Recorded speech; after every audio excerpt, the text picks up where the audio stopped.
Está muy bien, está muy bien. Bueno, pues le agradecemos a Juan López Vergara, quien siempre nos da un enriquecimiento profundo y ligado también a su vivencia, a su espiritualidad.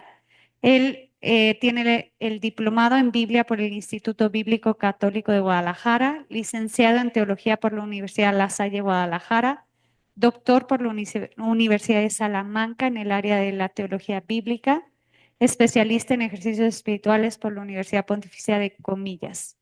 Ha sido presidente de la Asociación de Biblistas de México, profesor en diversas instituciones como el Instituto Bíblico Católico de Guadalajara, el Seminario Diocesano de Guadalajara, la Universidad Pontificia de México. Ha formado parte del equipo nacional de la animación bíblica de la vida pastoral y es autor de numerosos libros y artículos publicados en revistas especializados en temas bíblicos y teológicos. Efemérides mexicana, Paul Rivet. Le damos un aplauso y una bienvenida. Bueno, muy buenas tardes, ¿cómo están?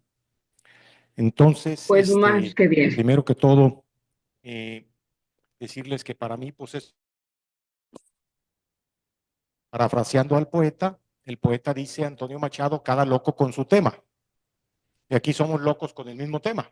Entonces, pues nos identificamos.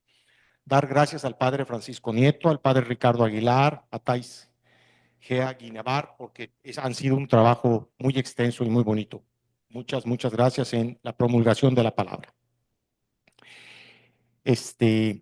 Entonces, me gusta traerlo a mí por escrito. Si le ven al ladito, traigo mis acordeones, si alcanzan a verle, porque vamos a ir poniendo, pues, algunos ejemplos de la vida. Pero por escrito pueden tomar ahí notas o las preguntas que se vayan haciendo, ¿de acuerdo?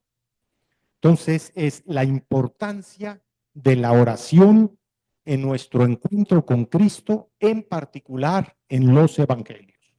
En particular en los evangelios. Dedico este artículo al padre Miguel Rodríguez García, maestro y biblista ejemplar, quien ya goza de la presencia del Señor con admiración, afecto y sobre todo actitud. Les quiero platicar un poquito porque a base de estas cosas van a ir comprendiendo lo que se va a ir diciendo.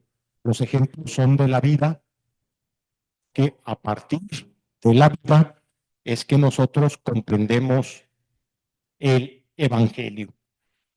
Me despedí del padre Miguel Rodríguez. Ha sido un momento muy difícil para mí, que fue con él 7 años y medio de dirección espiritual. El padre Rodríguez tenía 3 grandes cualidades. Hablo de él porque muchos de aquí lo conocieron. Él venía a estas asambleas.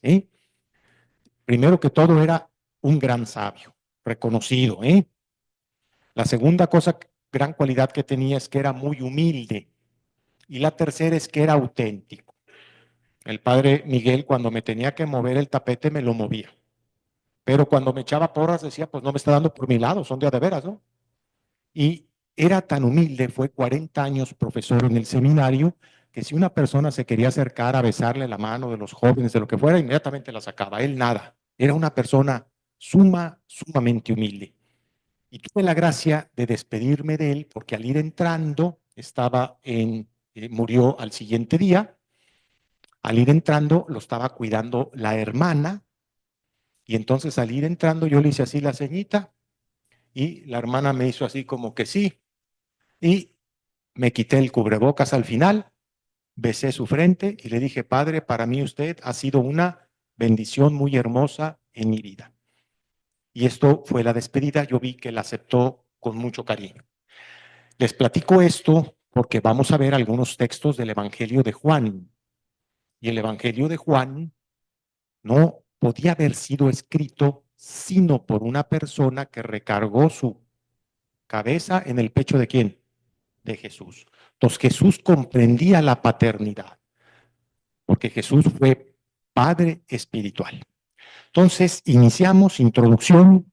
El tema elegido para profundizar en nuestra asamblea es la palabra de Dios, considerando esto guía la Constitución dogmática sobre la divina revelación de Iberville a 60 años de su publicación. Este tema lo desarrollaré en mi horizonte la siguiente afirmación que aparece en la Constitución Pastoral Gaudium et Spes sobre la Iglesia en el mundo actual. Esta fue la constitución o una de las constituciones más complicadas de aceptar, porque se abre al mundo. Y fíjense lo que dice, y que el Hijo de Dios, por su encarnación, se identificó en cierto modo con todos los hombres. Trabajó con manos de hombre, reflexionó con inteligencia de hombre, actuó con voluntad humana y amó con humano corazón. Nacido de la Virgen María, es verdaderamente uno de nosotros, semejante en todos nosotros, excepto en el pecado. Esta parte es muy importante. Lucas 2:52 dice, y Jesús crecía en estatura y en gracia ante Dios y ante los hombres. No fue un meteorito caído del cielo. Unamuno reza a la Virgencita, le dice, Señora, tú que a Dios hiciste niño. Por eso nos comprende, porque él fue creciendo poco a poquito, al igual que cada uno de nosotros.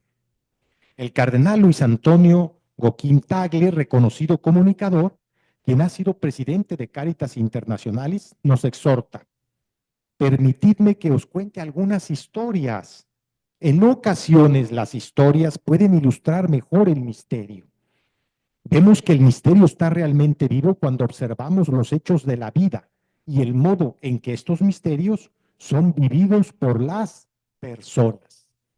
Entonces, los hechos de la vida nos ayudan a comprender o nos acercan al misterio.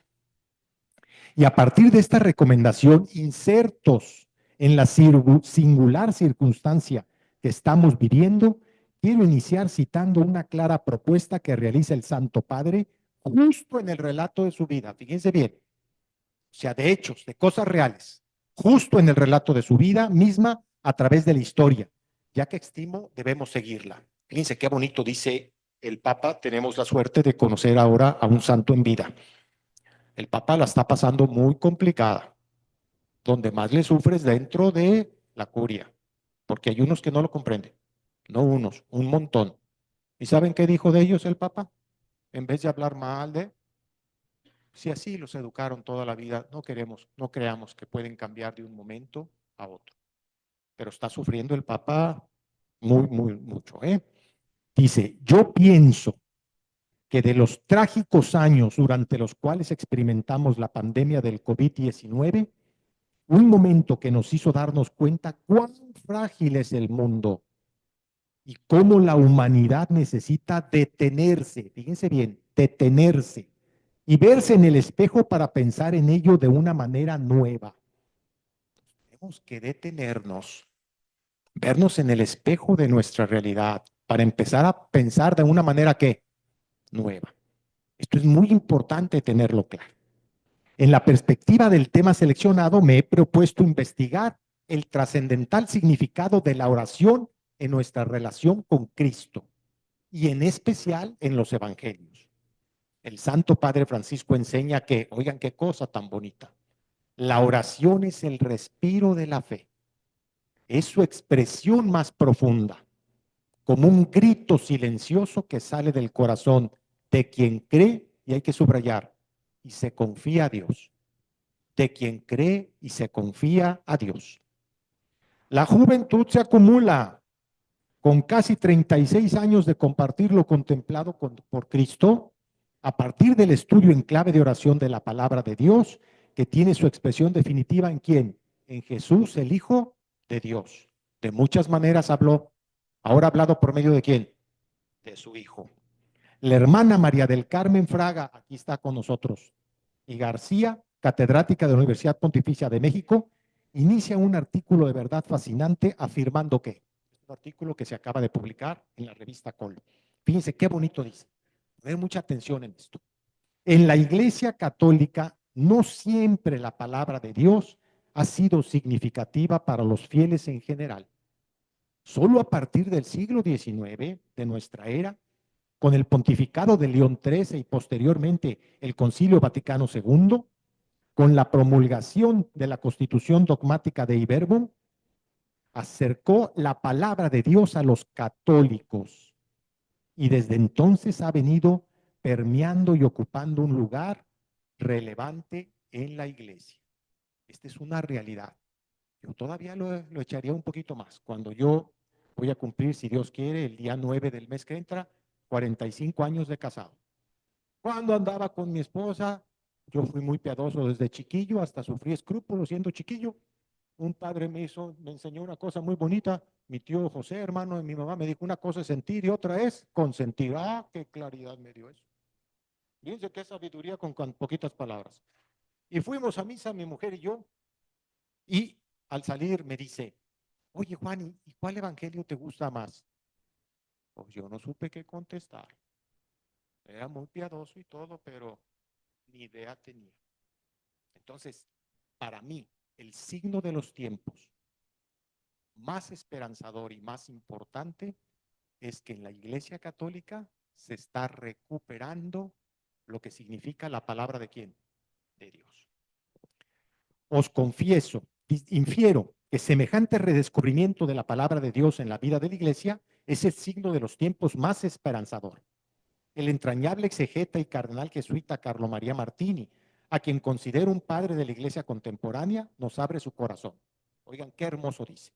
Os confieso que como obispo de Milán, durante 22 años y medio he tenido en mi corazón una sola preocupación: responder a la exhortación de la Dei Verbum, ayudando a que la gente se familiarizara con la palabra de Dios y orara a partir de ella. Dos cosas: se familiarizara con la palabra de Dios y aparte que orara a partir de ella. Es todo. Es todo un programa pastoral que implica el contacto con los jóvenes, con las parroquias, con la gente sencilla, con las personas cultas, incluso con los no creyentes, para que todos y cada uno sientan el atractivo de la palabra. Estamos viviendo un tiempo en que la esperanza parece ir en contra de la corriente cultural. ¿No nos ha entendido la cultura actual una trampa centrada en lo inmediato? Las noticias se hacen viejas enseguida. Triunfa la comida rápida. Y el profeta nos enseña: dichoso el que sepa esperar. Y los seguidores del Señor Jesús somos hijos de la espera, pendientes a responder con nuestra misma vida. Esta parte es muy importante tenerla clara. Y aquí pongo un ejemplo que se veía un poco en la mañana. La vida es una respuesta, pero para darnos cuenta es indispensable escuchar la pregunta, el llamado por el propio nombre. Los exhorto a meditar el encuentro de Jesús con aquel acaudalado jefe de publicanos, a quien le dijo: Zaqueo, baja pronto, porque conviene que hoy me quede yo en tu casa. Los textos dicen más con lo que no dicen que con lo que dicen. Jesús, ¿de dónde viene? Viene de Nazaret. Va caminando y se sabe el nombre de quién, de Zaqueo. Piense bien. Entonces, siempre nos va haciendo ver ahí el misterio ante la persona de Jesús, que es verdadero Dios, pero verdadero ¿qué? Hombre. Y recuerdo a un profesor que quise mucho, don Charlie, él era marista, y decía algo muy bonito. A mí me gusta mucho contar esto, porque cuando estudié teología y lo escuché, decía: el problema se resuelve. Yo soy ingeniero. Cuando una casa tiene una grieta, pues ¿qué causó la grieta? ¿El cimiento? ¿Qué falló las vigas? ¿Qué falló el muro? El problema es que se resuelve. Si traigo problemas de azúcar, ¿qué es lo que lo está ocasionando? ¿Sí o no? El misterio se contempla, y si es de rodillas, mejor. Pues por eso la oración, Siempre el estamos misterio abiertos. más Sí, grande que podamos sí, nosotros concebir sí. es el Y misterio luego otra cosa. de Cristo, el hombre venido ¿de quién? De Dios. Y el misterio se contempla, y si es de rodillas, mejor. El método que propongo seguir, acuérdense que método es métodos, significa un qué, un camino. Ahora, una palabrita más moderna que a los muchachos les llega mucho es: todo tiene un protocolo, ¿sí o no? Pues un método, pues es un protocolo. Lo he basado en que el tema de la oración aparece en 3 ocasiones en la Constitución dogmática de Iberbum sobre la divina revelación. Primero, en el horizonte de la revelación entre la sagrada tradición y la sagrada escritura. Hay una relación. Desde la, aquí es importantísimo tener esto, de la sagrada tradición. Les digo mucho yo cuando me toca dar el curso de San Lucas. Les digo, ¿ustedes creen que si Lucas leyera los comentarios que se han hecho de los 2 libros que escribió él, que es el 25% del Nuevo Testamento, ustedes creen que Lucas diría, ¿a poco yo dije tanto? No, porque la tradición va ¿qué? Creciendo. Esto es muy bonito, pero esto viene de una manera preciosa en la oración de Jesús que aparece en el capítulo 17 de San Juan. Yo les he dado a conocer tu nombre y te lo seguiré dando a conocer para que el amor que tú me tienes esté en ellos y yo también esté en qué. Entonces, yo les he dado a conocer tu nombre y se los ¿qué? Seguiré. Entonces, la tradición es una tradición viva. Segundo, desde la perspectiva de la importancia del Antiguo Testamento para los cristianos, de Iberbum 10, de Iberbum 15. Y tercero, cuando se recomienda la lectura asidua y esmerado estudio de la Sagrada Escritura.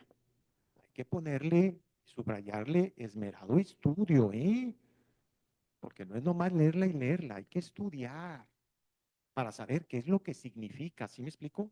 Jesús era ¿qué? Arameo. Y él hablaba como un ¿qué? Arameo. Entonces, lo primero que hay que hacer es cómo hablaban estas personas. ¿Se acuerdan lo que dijo Natanael? ¿De Nazaret puede salir algo bueno? Ah, caramba. Ni siquiera aparecía en los mapas. Ni siquiera tenía mala fama, no tenía ni siquiera fama. Y entonces es muy importante saber. Ya se me están durmiendo. Les cuento una anécdota de la vida para que no se me duerman. Fíjense bien, me invitaron a dar una plática un domingo a campesinos.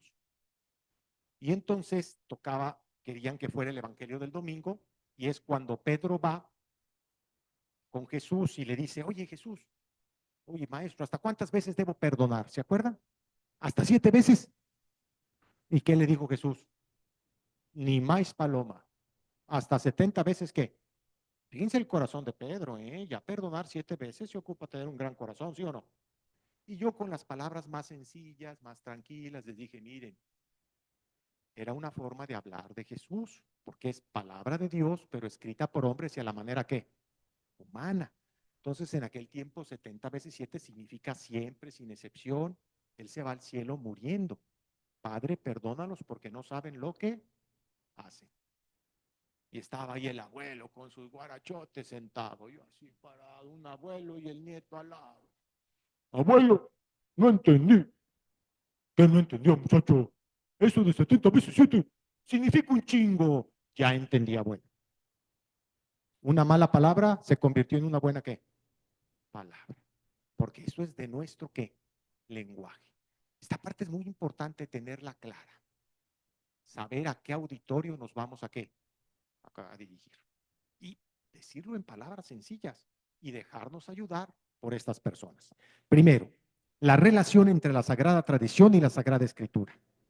Con bienaventurado asombro encontramos ya en la primera epístola de los tesalonicenses el escrito más antiguo del Nuevo Testamento referida a la Sagrada Tradición y precisamente donde son formuladas las instrucciones para la vida cristiana. Y justo en el primer versículo aparece la Sagrada Tradición en las siguientes palabras que San Pablo dirige a la comunidad cristiana. A mí me gusta referirme a San Pablo como el genio genial, no solo el genio, el genio genial. Dice un teólogo que sin Pablo, humanamente hablando, el evangelio no hubiera pasado, el cristianismo no hubiera pasado a ser una secta judía. Es el que lo lleva ¿a dónde? A todo el mundo, ¿no? Y fíjense aquí lo que escribe. Vean qué belleza. Por lo demás, pues, hermanos, rogamos a ustedes y los animamos en el Señor Jesús, en Kyrio Jesús, para que así como recibieron, fíjense bien, así como recibieron de nosotros, como es necesario ustedes andar y agradar a Dios, Gina, Catos, Parelabete, Par, Imón, Tospos, Dei, Jimás, Peripatein, Kai, Arskein, Teo. El apóstol se dirige a ellos en el Señor Jesús, Irio Jesu. La sagrada tradición se remonta a Cristo mismo. En efecto, Pablo se dirige a ellos en el Señor. Vienen ahí las citas. Lo que presiden lo hacen en el Señor. Los tesalonicenses deben cumplir la voluntad de Dios en Cristo Jesús y permanecer firmes en el Señor hasta que un día mueran en Cristo. Esta parte es muy importante, ¿eh? Esta parte es muy, muy importante. En el Señor. Cuento una anécdota de la vida para comprender esto. Anécdota de la vida real. En Guadalajara, yo soy el más chiquillo de 11, soy la sopa del perro. Entonces mi papá me llevaba 44 años. Y mi papá conoció a una jovencita muy bonita, de buena familia, y aparte el papá tenía billetitos.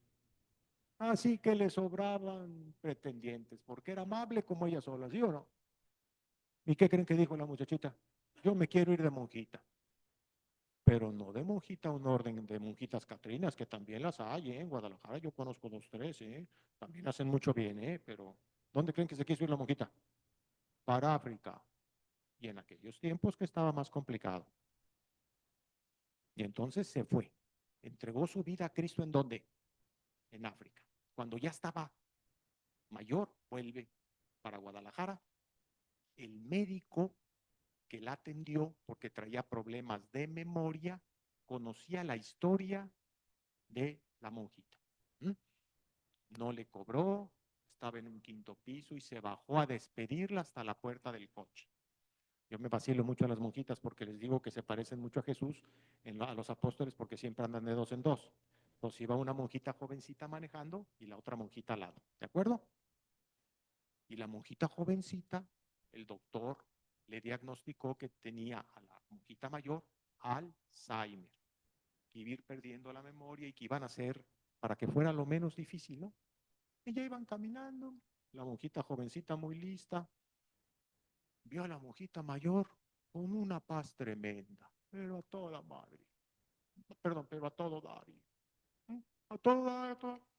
Y pensó la monjita jovencita, pues ya no entendió.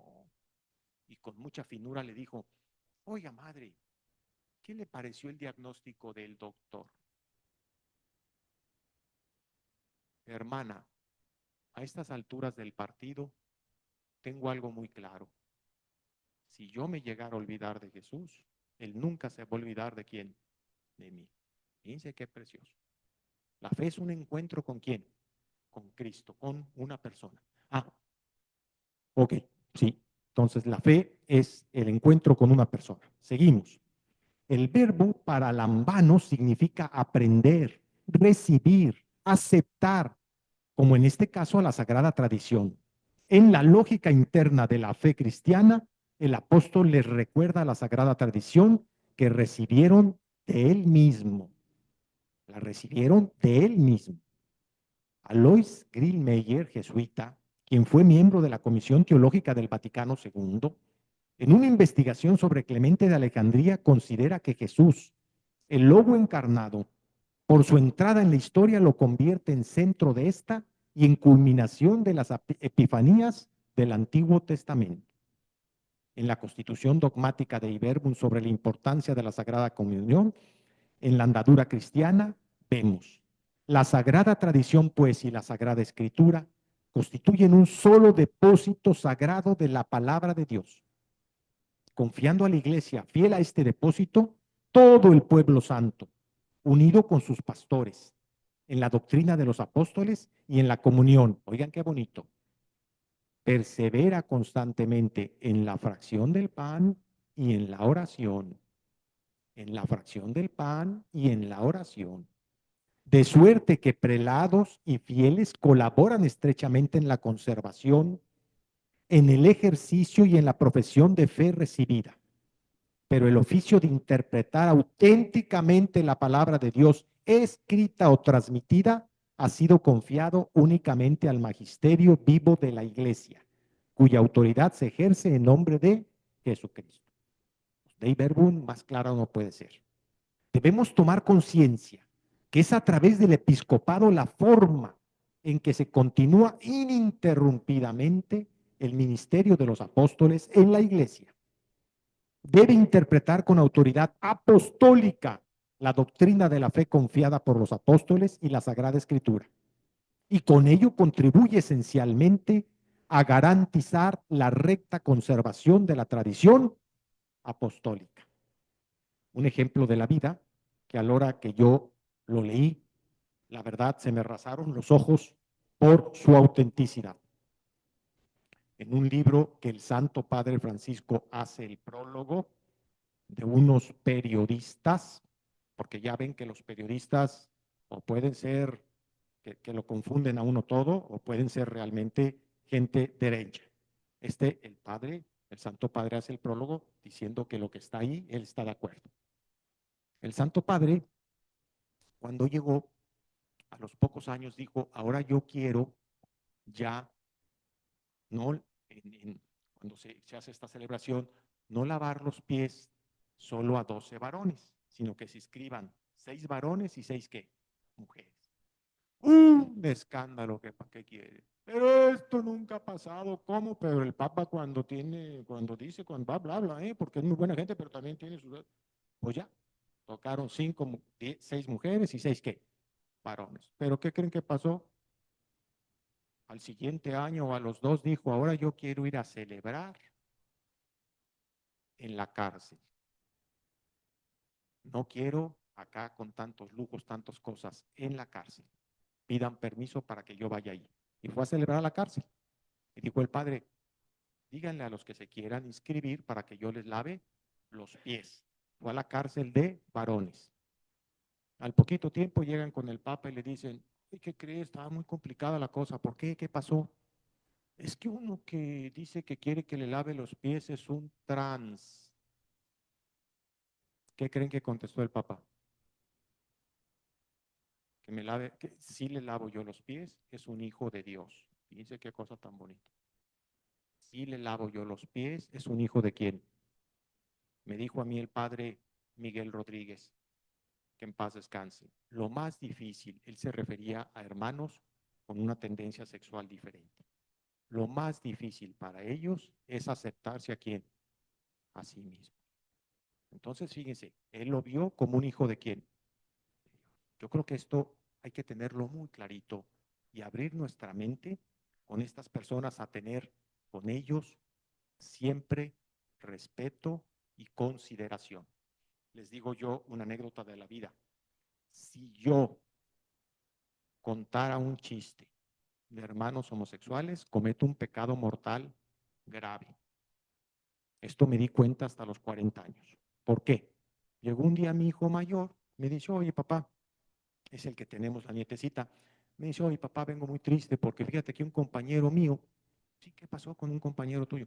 Pues fíjate que un compañero mío, papá, ahí de la Universidad de los Jesuitas, lo traté muy poquito porque fuimos compañeros nomás. En el último había unos semestres en que ya se escogían ciertas materias, me explico, no todas las generales.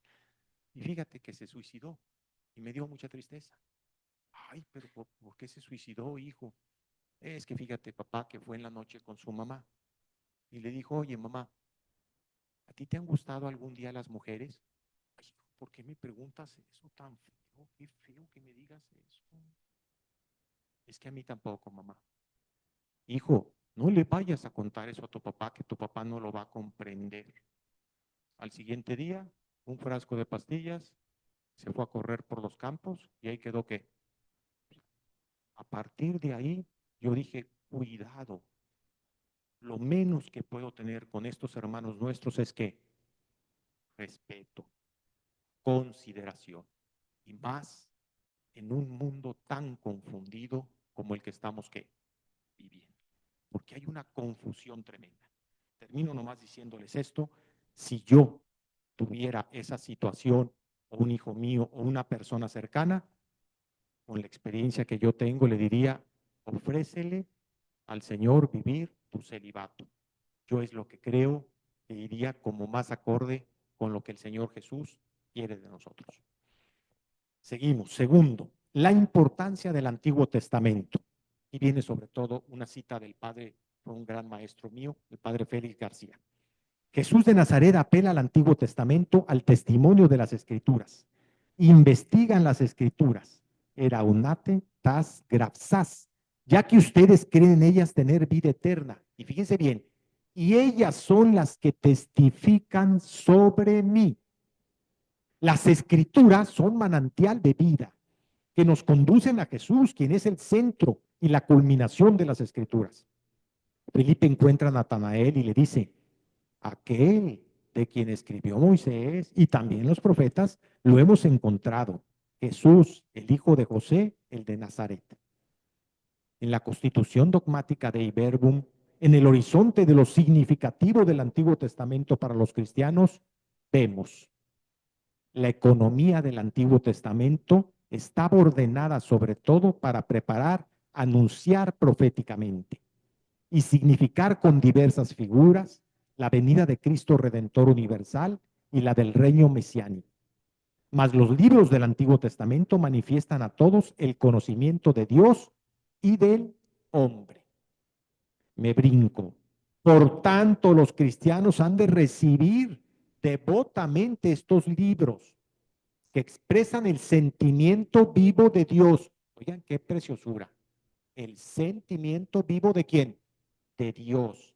Y en los que se encierran sublimes doctrinas acerca de Dios y una sabiduría salvadora sobre la vida del hombre y tesoros admirables de oración. Y tesoros admirables de oración en los que por fin está latente el misterio de nuestra salvación.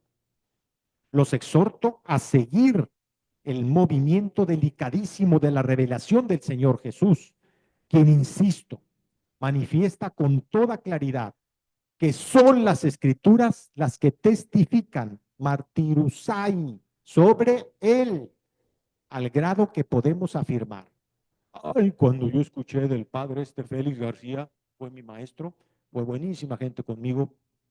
Ay, cuando escuché esto me encantó, porque le empecé a entender.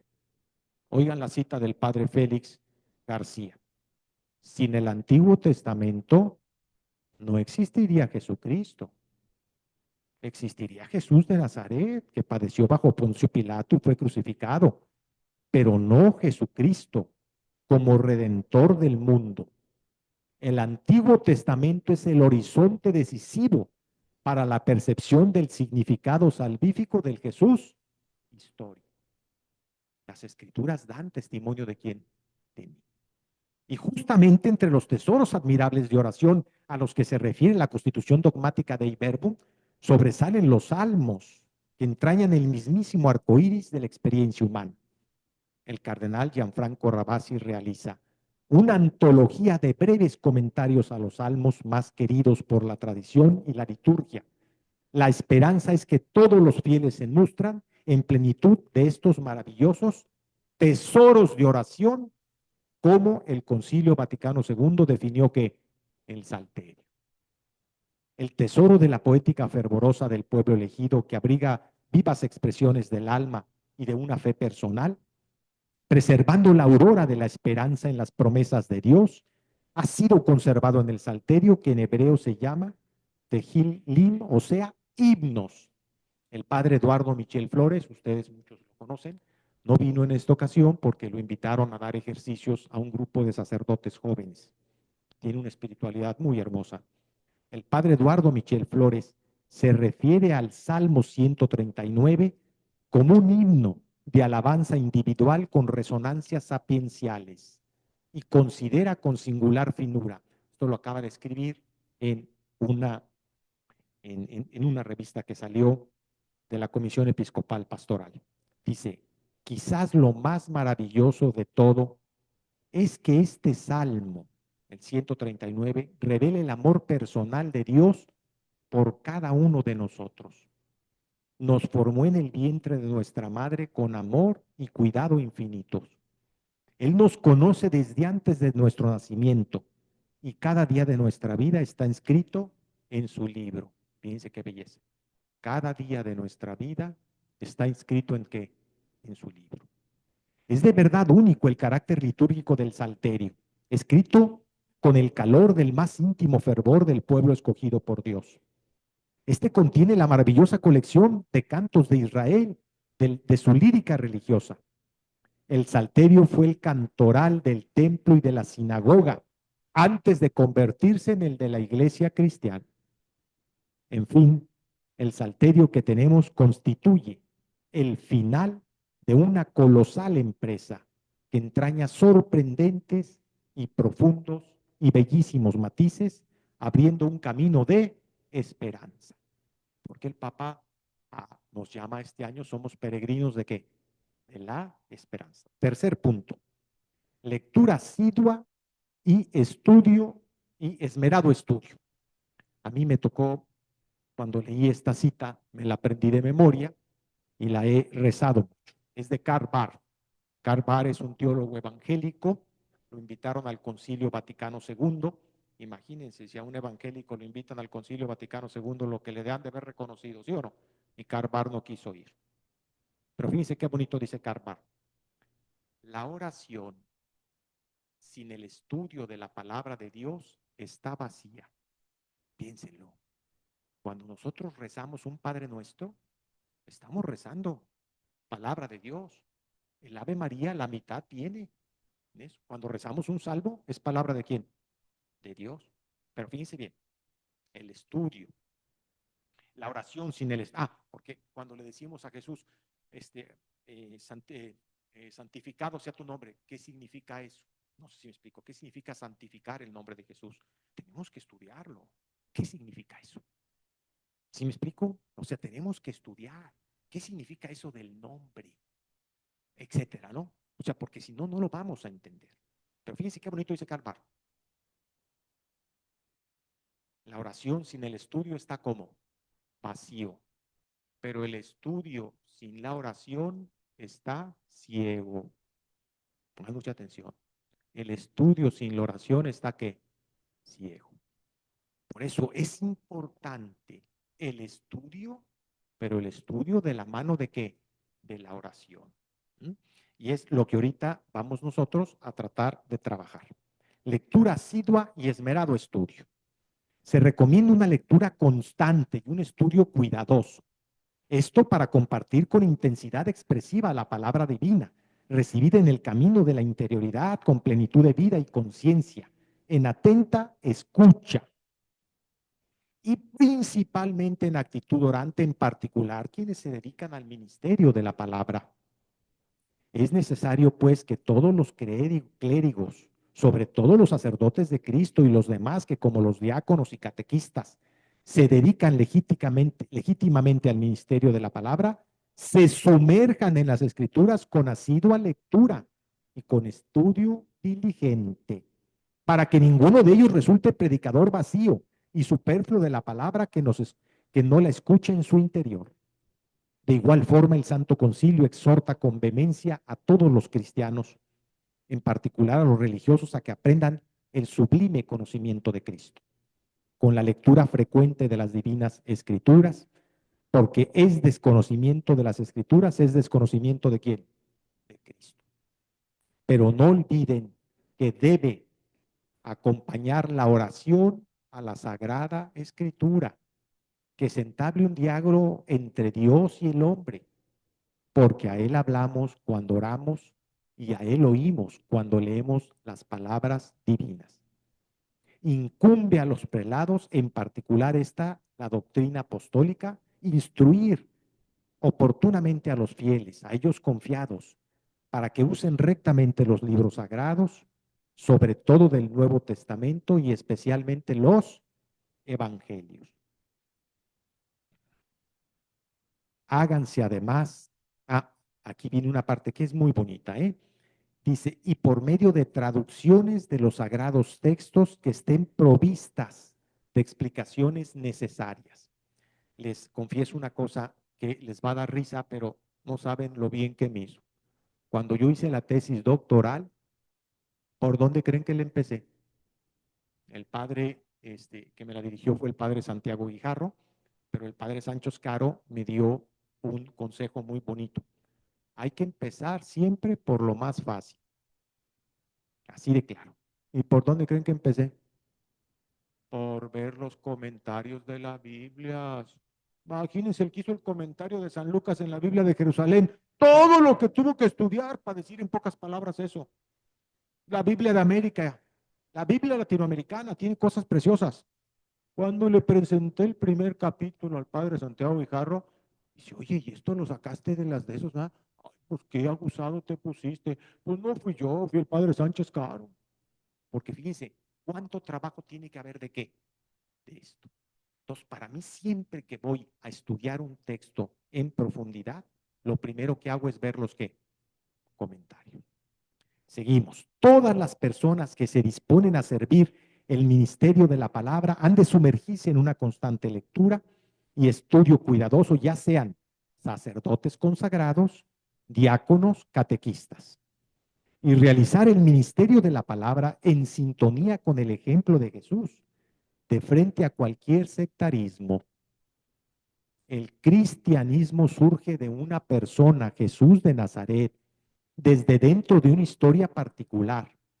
El pueblo judío con una vocación universal, ser para los hombres de parte de Dios luz, paz, salvación. El Concilio Ecuménico Vaticano II, insisto, en el horizonte de la trascendencia de la encarnación afirma, el Hijo de Dios por su encarnación se identificó en cierto modo con todos los hombres. El cardenal Carlo María Martini, a quien insisto, considero como un padre de la iglesia contemporánea, si saben que él es el que está detrás del Papa actual, ¿verdad? Enseña que, o sea, querían que fuera Martini, y Martini ya se sintió viejo, y fue el que recomendó a este, ¿eh? Especial suerte tiene quien encuentra un buen maestro de Biblia. Fíjense qué bonito, dice el cardenal Martini. Entonces yo, por ejemplo, sin el apoyo del padre Miguel Rodríguez, no hubiera podido hacer la tesis. Él llegaba, se sentaba en la mesa, sacaba su Biblia en griego y nos la empezaba ¿qué? A platicar, pero de una manera tan bonita y tenía una profundidad muy grande para ver las cosas. ¿Se acuerdan cuando el Evangelio de Marcos dice, y para eso salió? Cuando dice Jesús, ¿y para eso he qué? ¿Para eso he venido? Decía el Padre, sí. La primera forma de entender es que para eso salió de Nazaret, pero la forma más profunda es que salió ¿de quién? Del Padre. Siempre iba a lo más profundo. Y fíjense qué bonito dice el cardenal Martín. Y en el horizonte de la formación integral de los cristianos, Tulo Goffi subraya que ayudan mucho los llamados círculos de estudio. Lo que aquí estamos haciendo, aprendiendo unos de otros. En ellos los problemas doctrinales se profundizan en función de la problemática que se plantea en la escuela, en la sociedad, en cada persona. Mediante un estudio llevado a cabo en equipo, se crea una integración intelectual de calidad. Se da como un continuo flujo y reflujo de luz fraterna. Un estudio en equipo. Esta parte es muy, muy importante, ¿eh? Lo del estudio en equipo. Y en el maravilloso labor del ministerio de la palabra, ocupa un momento de verdad significativo la Sagrada Liturgia, especialmente la homilía. Oigan esta cita, qué cosa más hermosa. El Santo Padre ha expresado su preocupación por la homilía. Yo les enseño para que no digan que soy hablador. Los domingos cuando voy a misa me llevo una libretita, porque en la homilía el Padre me habla. Hagan de cuenta, hijo, lo que yo ocupaba oír esa semana, aquí lo encuentro. Por supuesto que voy a una iglesia donde el Padre prepara muy bien la de esta. No habla de la kermés. Se necesita la kermés, pero eso ya en los anuncios, no en la homilía. O sea, voy a ese y me llevo la libretita, porque me habla ¿qué? Directo al corazón. Dice, el predicador debe ser un creyente de la palabra, alguien que se apropia de la palabra de Dios, haciéndola parte de su persona, por medio de una profunda escucha. Una escucha sí provoca el cambio, la conversión de su ser, ya que ha permitido que la palabra de Dios entre en él. Oigan qué bonito. El Santo Padre añade que no basta con escuchar la palabra, sino también es necesario fijarse en el contexto de las personas, en su situación que concreta. Esta parte es muy importante. ¿A quiénes me voy a dirigir? Marinella Perroni precisa que la palabra griega homilía, conversación, y su correspondiente verbo homilei, conversar, remitían a una situación existencial, aquella en la cual las palabras son pronunciadas en vista a un diálogo. El Santo Concilio convoca a aprender el sublime conocimiento de Cristo. Esto que viene es precioso. Estas palabras, si se les olvida todo lo demás o se les olvida todo lo demás, valió grillo, porque esas palabras dicen todo. Oigan, Óscar Romero, sí saben de Monseñor Óscar Romero, ¿no? Que fue el mártir de ¿quién? De los pobres, porque al igual que Cristo fue un valiente. ¿Qué dice Monseñor Óscar Romero? El cristianismo dirá precisamente en una homilía, hay que subrayar eso. Fíjense qué momento lo dijo, ¿en una qué? Homilía. No es un conjunto de verdades que hay que creer, de leyes que hay que cumplir, de prohibiciones. El cristianismo es una persona que amó tanto que reclama mi amor. El cristianismo es Cristo. Fíjense qué precioso. Una persona que amó tanto que reclama mi qué, mi amor. El cristianismo es Cristo. El Santo Concilio, reitero, convoca a aprender el sublime conocimiento de Cristo, si bien teniendo presente que la lectura de la Sagrada Escritura ha de ser acompañada siempre de la oración. Y el Santo Padre Francisco enseña, las palabras de la Sagrada Escritura no han sido escritas para quedarse atrapadas en el papiro, en el pergamino o en el papel, sino para ser acogidas por una persona que reza, haciéndolas brotar en su corazón. La palabra de Dios, fíjense con qué claridad, va al corazón. En el conjunto de las Sagradas Escrituras en la vida de la Iglesia es justo en la Constitución Dogmática de Iberbun que se nos enseña que entre todas las Escrituras, incluso del Nuevo Testamento, los Evangelios ocupan con razón el lugar preeminente, puesto que son el testimonio principal de la vida y la doctrina del Verbo encarnado, nuestro Salvador. El cardenal Carlo María Martini, abre de par en par su corazón. Fíjense qué bonito cuando abren su corazón. Oigan lo que escribe. Os confieso, fíjense qué bonito, os confieso que como obispo de Milán, en muchas ocasiones he dicho a los jóvenes lo siguiente. Cuando te encuentres ante una palabra del Evangelio que por tu intuición sientas que habla de ti, o más aún que te habla a ti, habrás descubierto el tesoro de la palabra de qué? De Dios. Fíjense qué precioso. No solo que habla de ti, sino que te habla ¿a quién? A ti. Y la suprema palabra sobre la oración, esto es Armando Banderas, un libro precioso. La suprema palabra sobre la oración es Cristo orante. El Santo Padre Francisco, con esa claridad que lo distingue, enseña. El Catecismo afirma, esto está citado por Monseñor Arismendi, El Catecismo afirma, con su oración Jesús nos enseña a orar. 2607. Por eso, del ejemplo de Jesús podemos extraer algunas características de la oración cristiana. Ante todo, posee una primacía. Es el primer deseo del día. Algo que practica el alma. Antes de que el mundo se despierte, restituye un alma a lo que de otra manera se quedaría sin aliento. Concluyo este apartado en que reflexioné en la importancia de la lectura asidua y el esmerado estudio de la Sagrada Escritura, en actitud orante, en particular, quienes se dedican al ministerio de la palabra, compartiéndoles con todo mi respeto y cariño el texto con el que concluí el libro La oración de Jesús. Entonces, se compone de 3 partes. Primero se pone contexto, luego en letras negritas se pone la palabra de Dios y luego escribí a Jesús rezándole ¿a quién? A su papá. ¿De acuerdo? Estos son, pongo en esto, 2 ejemplos. La contextualización es muy importante. Si no contextualizamos, vamos a decirle a la palabra de Dios lo que no dice. Pongo un ejemplo de la vida. lo dice Gerhard Loffig en su libro. Bajaba un cardenal de que venía por primera vez de Roma a Nueva York.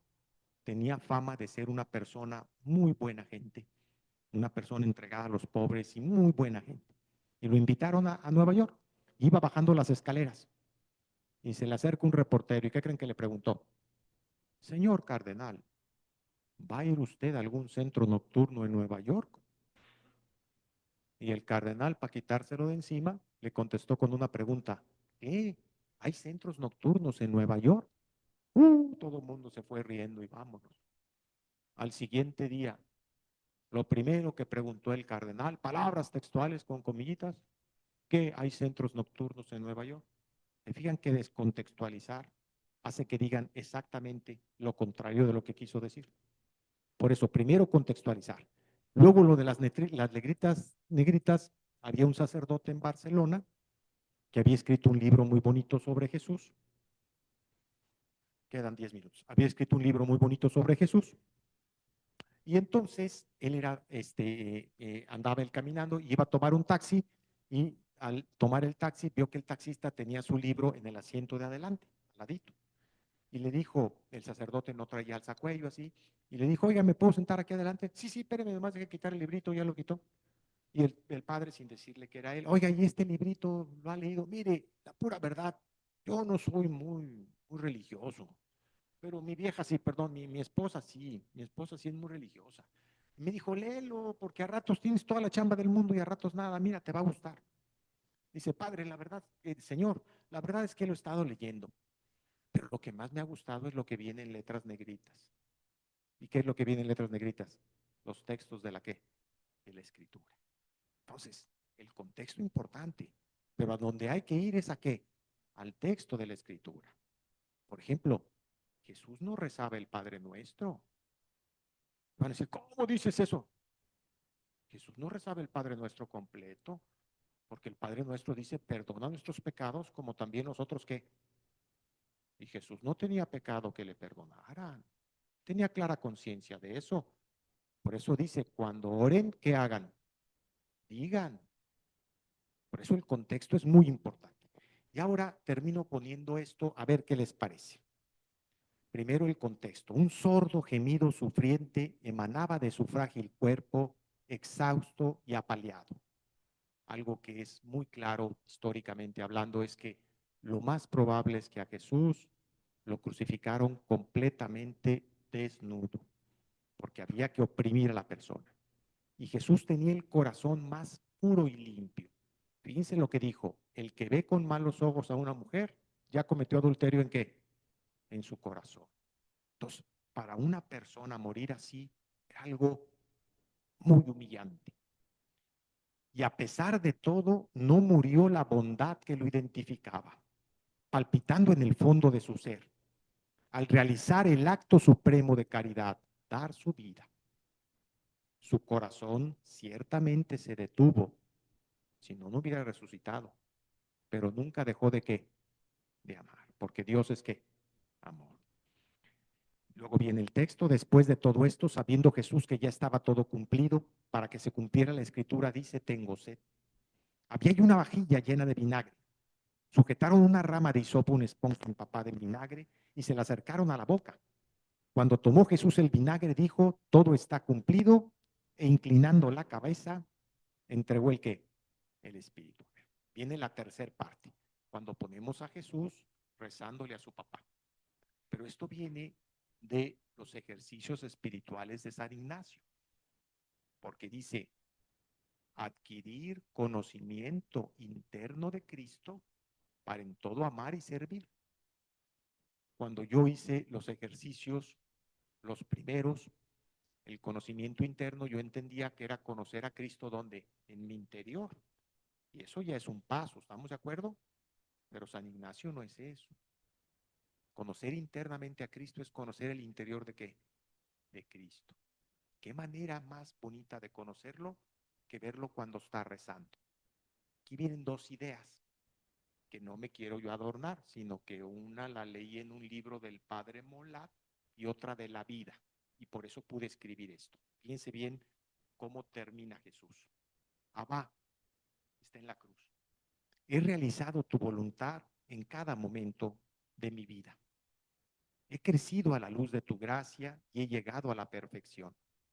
El Padre Miguel me dijo con mucha claridad, nosotros nunca llegamos a la perfección.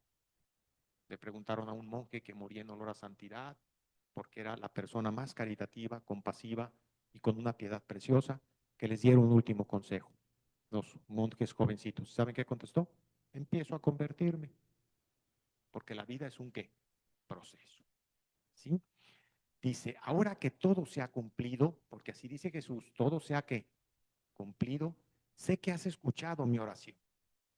Me invade una paz en medio del más cruento dolor. Tan solo me queda decirte, Abba, desde el inicio y perfección de la fe, en una visión de conjunto, un sentimiento eterno me revela que nadie me quita la vida. Por eso inclino mi cabeza y te entrego mi espíritu. Gracias, Abba, por escuchar. ¿De dónde pude ver yo esto? Yo he acompañado a dos personas a morir, a mi mamá y a mi papá. ¿Cuándo me di yo cuenta que morían? Cuando se les ponía un espejito y ellos ya no, ¿qué? Respiraban. Entonces se daba uno cuenta que agachaban la cabeza y ya no respiraban. El padre Molat en su libro explica esto. Por eso los evangelios hay que ponernos como un esclavito, como dice Ignacio de Loyola, y ponernos a ver la escena. Aquí hay un principio teológico muy fuerte. Cristo es un presente infinito, verdadero Dios y verdadero ¿qué? Y entonces, ¿qué sucede? Fíjense lo que dice. Digo yo, esto lo aprendí del Padre. Dice, e inclinando la cabeza, entregó ¿qué? Entonces, nadie me quita la vida, yo la ¿qué? La entrego. ¿Se acuerdan que dice así? Nadie me quita la vida, yo la entrego. Gracias, Abba, por escucharme, porque cuando Jesús realiza la resurrección de Lázaro, ¿se acuerdan cómo le hace? Esto lo aprendí del Padre Quijano. Fíjense qué bonito, Jesús da gracias antes de resucitarlo. Gracias, Padre. San Lázaro. Yo te digo esto para que ellos crean que tú me has ¿qué? Enviado. Era tal la confianza que la tenía, que primero le da gracias porque sabía que lo iba a ¿qué? Resucitar. Terminamos a guisa de conclusión. Quedan 3 minutos. El tema elegido para profundizar en nuestra asamblea, la palabra de Dios considerado como el texto guía, la constitución dogmática sobre la divina revelación de Iberbum a 70 años de su publicación, en el horizonte que el redescubrimiento de la palabra de Dios en la vida de la Iglesia es sin lugar a dudas el signo de los tiempos más esperanzador.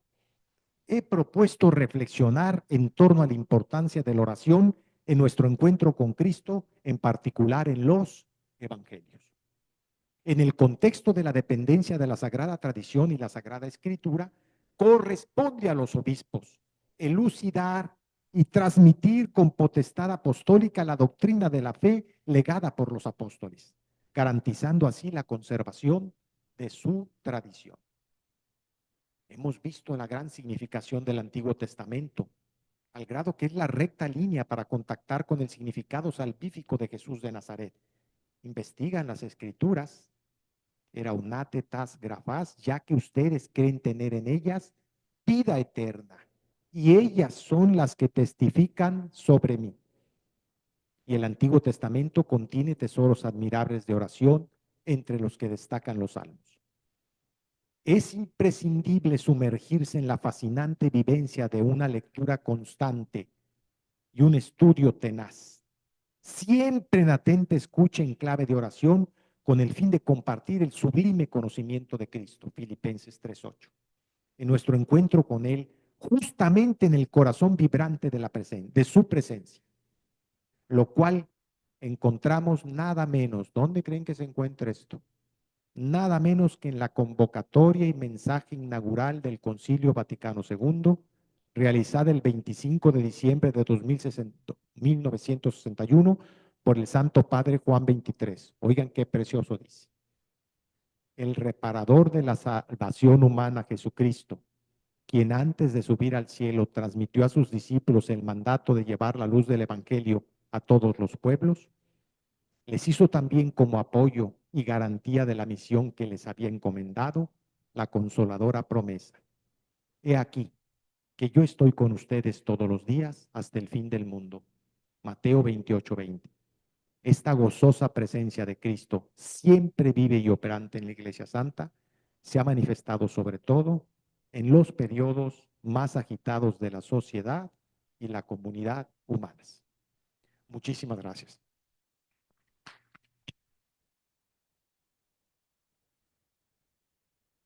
Agradecemos a Juan por su sabiduría de vida que parte de la palabra de Dios. Abrimos el diálogo y mientras tanto vamos a ir conectando para la próxima ponencia. Entonces, no sé si alguien tiene algún comentario o alguna pregunta.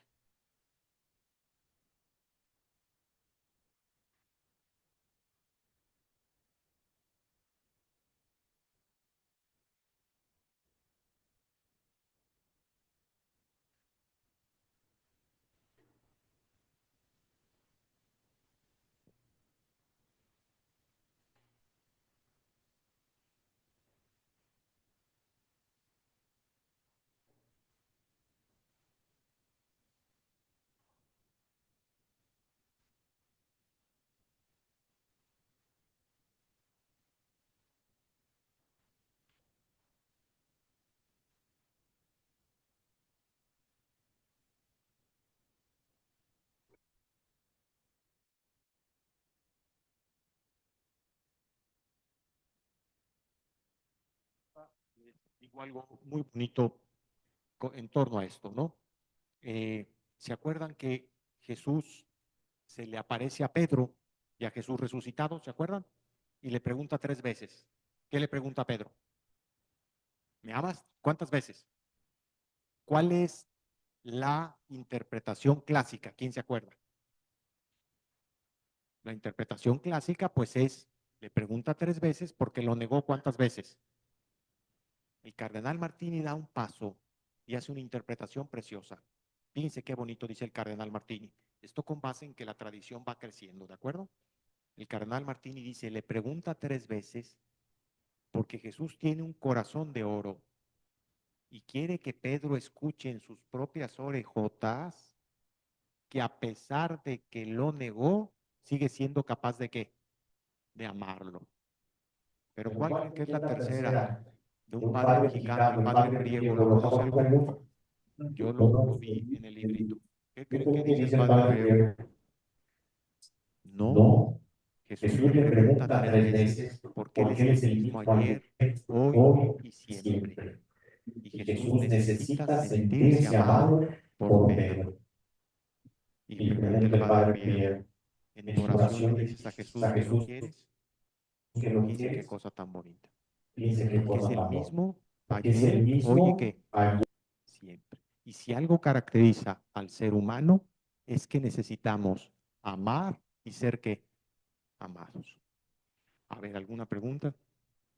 Pues yo creo que agradecemos mucho a Juan, le damos un reconocimiento y nos preparamos para la siguiente ponencia.